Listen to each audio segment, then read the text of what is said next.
Hey guys, Ryan Dyer here, and today I've got a bunch of stuff I want to talk about. Man, that snowmobile race was awesome. Man, yesterday's snowmobile race was pretty laughable at the end, but it was good up until the end. And then we also had trucks to talk about, which is something I'm excited for. But first, I kind of wanted to show you guys something I picked up while I was down away from home. I got myself the lighting really isn't great for this, but I got myself the 2018 Charlotte 600 Race Win diecast. So I figured I'd open that up here on this episode, just since I'm already doing an episode, and I don't think opening up this would take a full episode. Granted, I've never actually opened one of these, so I've been told though to open it. You want to open it like this. Yeah, because I heard that they store some stuff in the bottom. So we got ourselves a little advertisement for the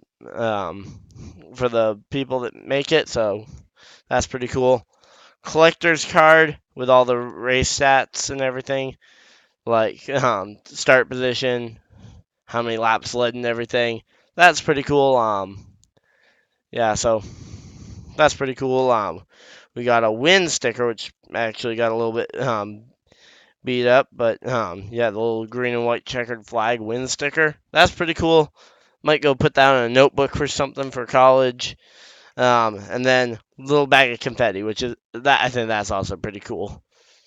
Um, and then the real main attraction is this car, which, boy oh boy, I mean this feels really nice. I mean, you can even feel like the indent for the gas thing, the hood, the flaps work. Well, the top flaps do.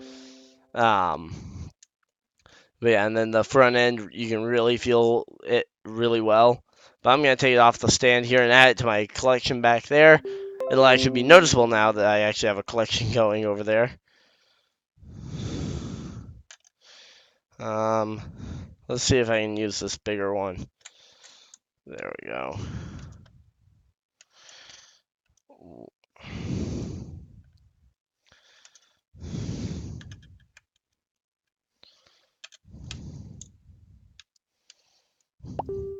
Here we go.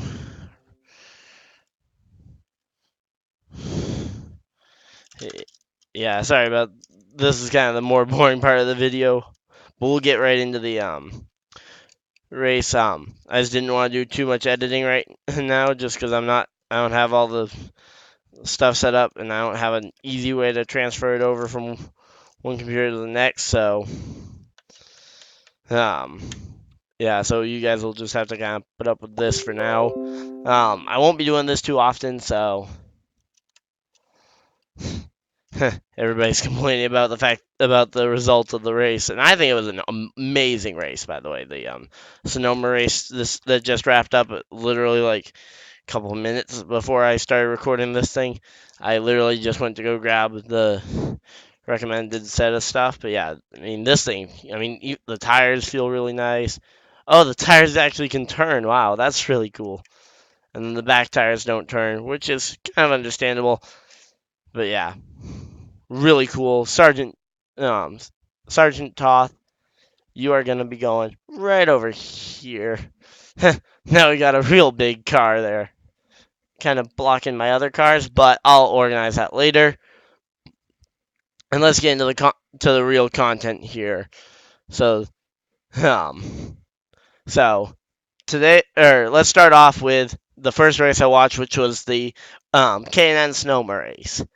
And I'm not gonna mess around with too much of the middle part of the race because I it was pretty good racing. We saw a lot of the Xfinity and Cup guys taking command, with the only real K&N regular that really mixed it up in like the top five was Will Rogers. At least from what I noticed, which Will Rogers, by the way, he's doing amazing down there. Um, but yeah, we had guys like Noah Gregson, Cole Custer, Daniel Hemrick, up there leading the charge. Ryan Preece also led a lot of this race, but then we got into like I think it was on the final restart, but I think it was like the third or fourth overtime, and um, yeah, let's just say, and I'm gonna probably put um, uh, probably if I had the time to edit, well, if I had the time and resources ready to edit, I'd probably put it on screen somewhere, but um, yeah, Ryan Preece got a penalty on the final restart, which was in a triple overtime scenario for jumping the restart. I did not see him jump the restart at all. I saw Michael McDowell even mention on Twitter um, that the guy on the inside, Daniel Hemrick, was sleeping on the restart, which I definitely think he was. I mean, he was pretty much every restart all race long. He was caught sleeping, which, I mean, that's something he's going to have to work at as he gets better and as he gets further on in his career. Um, but yeah, and then we have so Ryan Preece gets that penalty. I don't agree with why they give him the penalty. I think if they were gonna give him a penalty, it should have come for the fact that he changed the lane. If they were going to give him, I wouldn't have even given him the penalty for this, but he did go from, and I'm actually gonna grab a couple of these diecast cards here. So you have here's race leader Ryan Preece. Here's sleeping Daniel Hemrick on the inside. Race leader went to the outside after he launched and then moved to the outside before getting to the start finish line to the point where you could see the third place car clear in behind. I'm really not doing a great job of expressing this, but yeah, but you could see pretty clearly the fourth place car in behind those two because Priest had moved up the track. I wouldn't have called the penalty on that, but I can see where they could justify the penalty. Don't agree with it, but I'm not the one running that. I'm not the one pushing the buttons. But yeah, that basically inevitably gave the win um, to Noah Gregson, but not before some other issues where we had two multi-car wrecks on the last lap or on the second to last lap, and no caution was thrown. I mean, we had three cars in the grass almost hitting the wall at Sonoma, and no caution was thrown. I mean, maybe that's just because they were fed up with the overtimes. Maybe they had some kind of agreement that they wouldn't throw another caution. I know Fans Choice TV, the people that were broadcasting the race, they did have one of their main attractions, the Bowman Gray Speedway race, was going on pretty soon after, pretty much immediately after closing ceremonies got done. So, I mean, there's that, and that's something I'm sure some NASCAR fans were interested in. But my biggest issue with the officiating for this race is the fact that this race, because it's the only other Sonoma race this weekend and it's using the new layout, you had a lot of NASCAR fans that maybe are more focused on the Cup Series that just happened to be watching the K&N Series because it was going to be basically a pre-look at how the racetrack was going to go. And we have officiating mess-ups like the penalty that almost no one agrees with, which, as I said, I can at least make a case for that. I cannot see why they did not throw a caution for the two multi-car wrecks that happened on the second to last lap. So, and I think when you're in a situation where you have more eyes on you than anywhere else, you've got to make sure that your officiating is on point. Because if not, you could really see drivers like and another thing, which this happened as after the caution came out that the race ended under, because the K&N race did end under caution, and we had um, a couple of the K&N regulars, I don't remember who they were, just slamming into each other under caution as they're coming up to on-track crew guys standing on the track, and you have these two guys just bumping and banging into each other. And it's like, oh my. And they didn't get any kind of like penalty, at least not immediately. I mean, we might hear of one in the next couple of days, but I mean, you got two guys smashing each other's cars up before the races officially ended, with crew guys standing on the track trying to help a guy out of his car that got wrecked. And you have these two guys carelessly just smashing into each other. I mean, that was a bad call on what I would call that a bad call. Um, and then we have, then we went on after that race got done, and everybody raged on Twitter for a good 2 hours. We had the truck race where we had Ross Chastain back up his win from a week ago, and actually Grant Enfinger was the guy that really impressed me in that race. He did really well throughout it. Didn't quite get the finish that he deserved, probably, because I think he probably should have won this race. But Chastain now has his win. It is official. He is gonna race for a Truck Series championship as long as he can get in the top 20 in points, which is currently held by Josh Reume. Please pardon me if I pronounced it wrong, and also if Josh himself or anyone who knows how to pronounce his last name is watching, feel free to let me know, because I would like to know how to pronounce his last name. But I'm gonna just call it Josh Reume for now, because that's how I would pronounce it. But yeah, he is currently a part-time driver and in the 20th spot on points. And a lot of the guys above and below that are also part-timers. So as long as Chastain runs full-time and doesn't get another disqualification like he had at Gateway last week, he should be in the truck playoffs. So we now also have a lot of the drama from the truck playoffs gone, because now instead of it being Sheldon Creed and Todd Gilliland, who are tied currently in points for the final spot, assuming we don't have another surprise entry like Chastain. Like if Chastain gets in the top 20, then both of those guys are going to be out, and the gap is going to be like a 30-point gap, which is next to impossible to make up without a guy missing a race. Myatt Snyder actually did really well subbing for the suspended Johnny Sauter. I really thought he did really well. So yeah, and that's kind of a lot of my thoughts on the truck race. Was I wanted to give the shout out to Chastain getting his win and kind of looking at what it means for the truck playoffs, because it really takes out a lot of the drama until the playoffs, unless Chastain gets another penalty, because right now it's going to be a tight white knuckles match.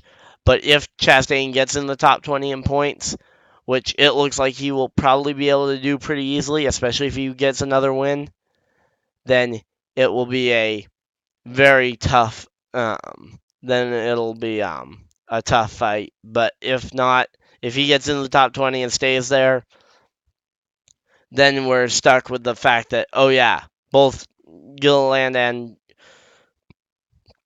Sheldon Creed are both out of the playoffs for the Truck Series, and they're both well out to the point where I don't see how either one comes back. So kind of takes a lot of the hype out there, but we now know that Chastain has that win. He can now focus solely on getting into the top 20 in points, which he can do that by winning 3 more races before the playoffs. I wouldn't be opposed to that, by the way, Chastain. But yeah, and then we had, just this afternoon, we had the Cup race. We had probably one of the best duels we've had in a long time. We had, and I really enjoyed it as well, but and that's not just because of a certain driver taking part in the duel, but I mean, we had great clean racing throughout it. I mean, I was really bummed to see one of my favorite drivers get dumped twice by some of the other Cup guys that have been really successful. Michael McDowell got dumped twice in this race by other Cup guys, and I don't know who he ran into the back of to get the nose damage that he did. I just completely missed it, but yeah. So he got nose damage, and he got dumped, and he got spun out by Harvick and Logano. The Harvick one, you can put it down to, I think that was actually McDowell. I mean, that was just early in the race. Those two were kind of crossing over each other. Harvick's nose got to the inside, or got to where McDowell was trying to go, and it spun him around.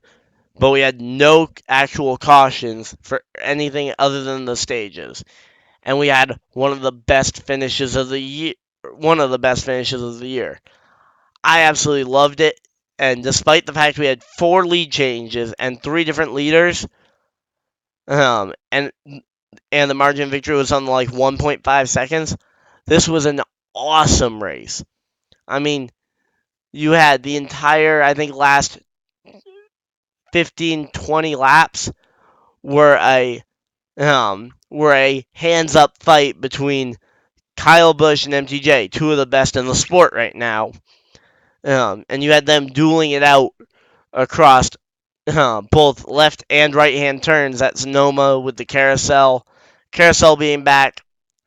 I like the look of it. It adds some more challenges in there, but don't think it's as different as, say, the Roval, because everybody was hyping it up like, oh, this is going to be the next Roval because it's a new section to a road course. And it's like, not quite that hyped up. It wasn't that special to have it back. It definitely made the racing different though.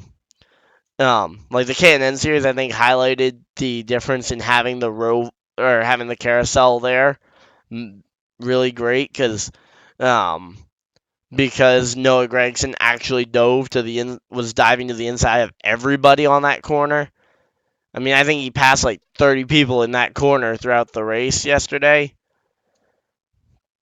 But yeah, and I mean, you had Kyle Busch just not being able to close in enough on Truex through lap traffic and everything. But I mean, that was one of the best battles I think I've seen in NASCAR in a while. And by in a while, I mean since like maybe the Charlotte 600. Because the Charlotte 600 was another.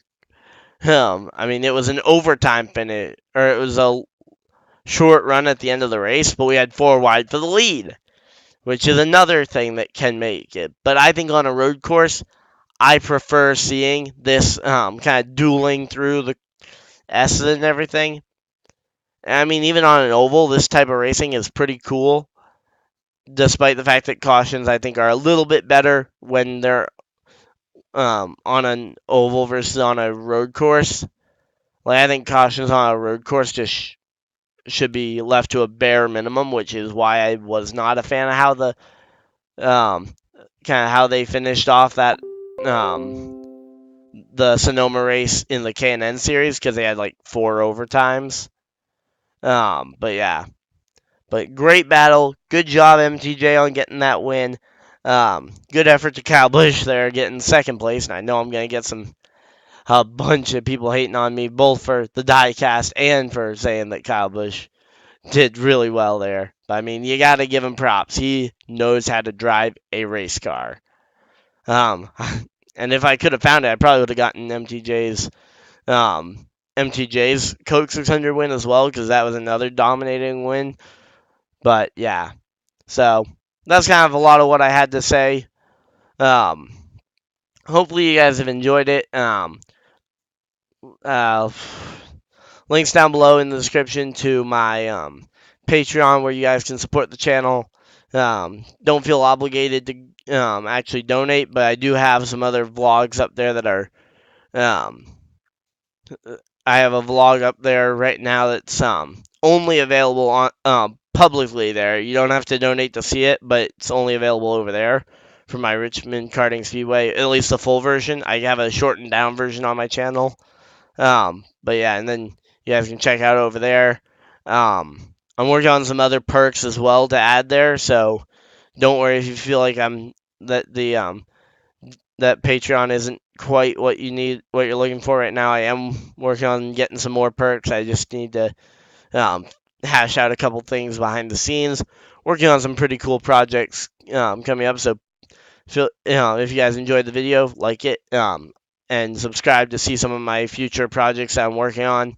I've got some stuff I'm really interested in here, um, as well as one of the other yeah, I've got a lot of projects I'm looking forward to working on editing. So subscribe, stay tuned, hit the bell so that you actually see them because for some reason the actual subscriber option doesn't do that. So hit the subscribe, hit the bell, all that other generic YouTube stuff, and hopefully you guys enjoyed.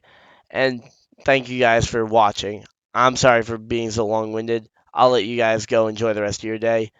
Have a great night, guys. See you guys in the next video. Bye.